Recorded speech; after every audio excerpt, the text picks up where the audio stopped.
Olá, seja bem-vindo a mais um vídeo e hoje nós vamos falar a respeito da criação de símbolos a partir da realidade, tá? Nós vamos saber como que, no final das contas, as palavras se formam, né, que são símbolos, e depois vamos ver como que elas se agrupam para formar frases, orações e representação de pensamentos, não é isso? Então, esta aula é uma das mais importantes ali desse processo. Todos esses vídeos são muito importantes porque cada conceito novo, ele tem como base conceitos anteriores que você aprendeu. Então é bom que você esteja acompanhando todos os vídeos para, de fato, estarmos na mesma página, né? Você estar entendendo o que eu estou lhe explicando. Então vamos falar sobre os símbolos criados a partir da realidade. Bom, o que você tem que entender primeiro é que nós seres humanos, temos sentidos internos e sentidos externos. O que são sentidos internos? Imaginação, memória sensorial, o que é provisoriamente chamado de sentido sintetizador ou sentido central, e o instinto, tá? E temos também os mais conhecidos, que são os sentidos externos, que são a visão, audição, tato, olfato e paladar. Então, tendo isso em mente, e tendo em mente também que as palavras são símbolos de ideias sobre a realidade, nós temos a seguinte situação. Temos a realidade de um lado, nós, assim, do outro, por assim dizer, e entre a realidade e nós temos os símbolos que nós utilizamos para representar aquela realidade, tá? Então, o que acontece? Como que nós formamos esses símbolos? Bom, primeiro, os sentidos externos, olhe bem, os sentidos externos operam sobre um objeto diante de nós e formam um preceito, tá? O que é um preceito, então? Então, esse trabalho que os sentidos externos têm sobre um objeto, tá? Então, nós nos deparamos com qualquer ente, com qualquer ser, nós já formamos um preceito. Aí, os sentidos internos produzem um fantasma. O que é um fantasma? É uma imagem mental do objeto percebido, tá? Então, o fantasma, ele é retido e pode ser reproduzido na ausência do objeto. Ou seja, você percebeu uma garrafa. Perfeito, você teve o preceito, percebeu, não é isso? Foi a percepção. Formou o fantasma da garrafa na sua imaginação. Muito bem, se você tira aquela garrafa da tua frente e tenta imaginar a garrafa, você consegue. Por quê? Porque você tem o fantasma, a imagem mental daquele objeto. E isso acontece com tudo o que você percebe exteriormente. Se você tentar lembrar, você vai apelar para quê? Para o fantasma que você criou e que está substituindo, por assim dizer, a presença real do objeto percebido anteriormente, tá? Então, recapitulando, no primeiro contato formamos um preceito, a partir daí então os sentidos internos produzem o fantasma e nós mantemos isso na memória. Bom, até aqui tudo bem. E aí, o intelecto, através da abstração, produz o conceito. Então, o que acontece? A imaginação é o ponto de encontro entre os sentidos externos e o intelecto. Então, o intelecto abstrai dos fantasmas que estão na imaginação aquilo que é comum e necessário para todos os fantasmas de objetos similares. Esta é a essência. A apreensão intelectual da essência é um conceito universal. Então, o que acontece? O fantasma é formado a partir de um preceito, a partir de um objeto, né, de um ente, por assim dizer, individual, como a gente aprendeu nos outros vídeos. Não é isso?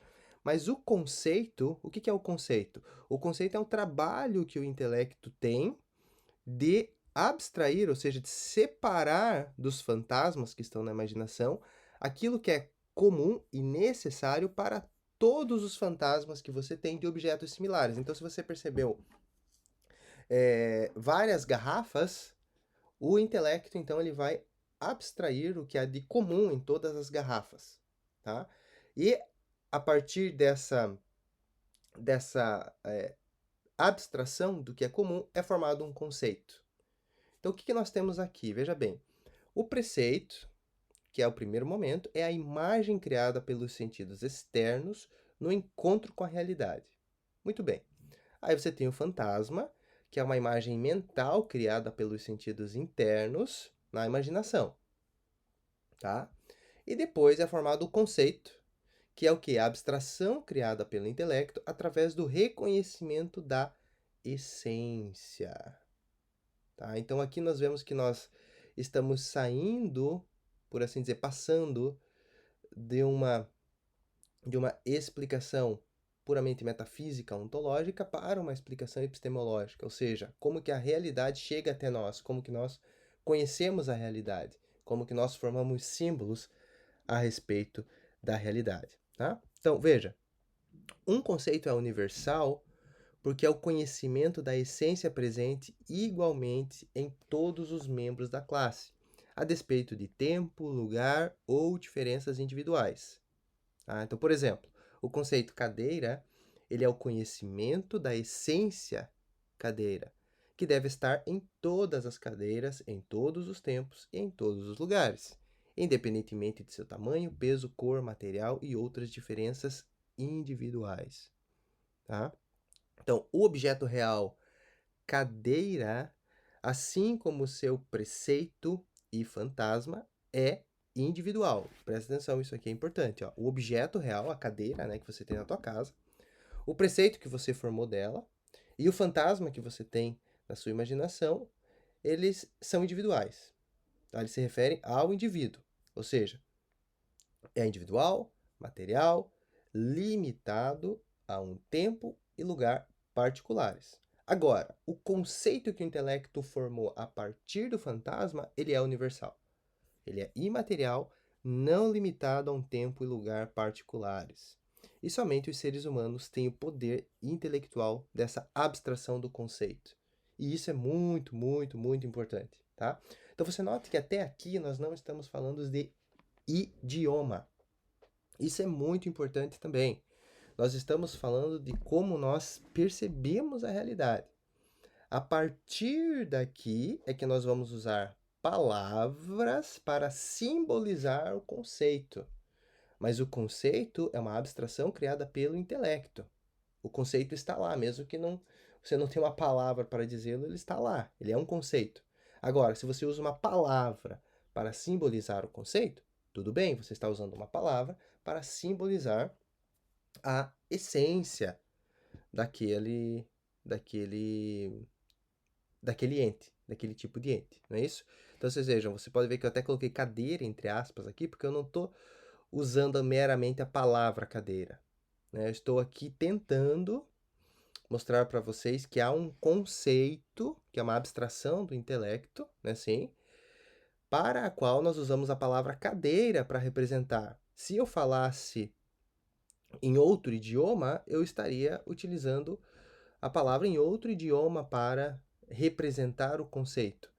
Mas isso não importa, porque em qualquer idioma que você for falar, você vai precisar de uma palavra para representar o conceito. Tá? Mas o conceito não depende de uma palavra, ele está lá necessariamente. Entende? Quer seja simbolizado em palavra, quer não seja, o conceito vai estar lá. O ser humano percebe, faz essa abstração do conceito. Muitos filósofos, muitas pessoas confundem as coisas, eles falam que se a pessoa falasse outros idiomas, a pessoa teria outras conclusões a respeito desses conhecimentos, o que não é verdade. Por quê? Porque aqui nós ainda nem chegamos na parte dos idiomas. Nós nem chegamos em, um, em uma língua específica na qual você vai, a qual você vai utilizar para simbolizar conceitos e, e outros aspectos da realidade. Por enquanto, nós estamos vendo como que nós formamos os símbolos. E aqui nós então podemos utilizar a palavra cadeira para simbolizar, né, o conceito criado pelo intelecto através de um fantasma que foi criado a partir de um preceito, que é o que? O contato ou o encontro com a realidade, tá? E a última observação aqui que é muito importante, somente os seres humanos têm o poder intelectual de abstração. Nós vemos que outros animais, né, um cachorro, um gato, etc., eles têm preceito, ou seja, no encontro com a realidade eles formam uma imagem, porque eles te reconhecem depois, não é isso? E eles formam fantasmas também e reconhecem aquele fantasma. Mas agora o conceito, que é o quê? Perceber o que há de semelhante em todos os entes daquela classe, isso o animal já não consegue fazer, ou se consegue fazer, é num nível muito inferior ao do ser humano, que consegue formar o conceito, simbolizar o conceito e depois formar pensamentos com esses conceitos simbolizados, tá? Então, para esse vídeo era isso que eu queria passar para vocês. São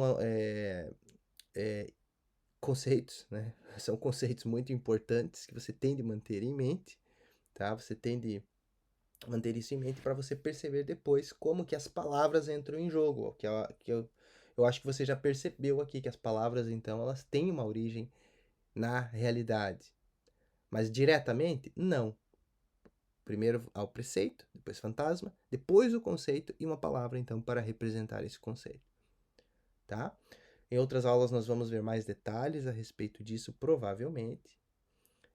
Se você gostou desse vídeo, compartilhe com aquelas pessoas que possam ter interesse no assunto. E se inscreva no canal se ainda não é inscrito, tá bem? Então, nos vemos em uma próxima oportunidade. Até lá!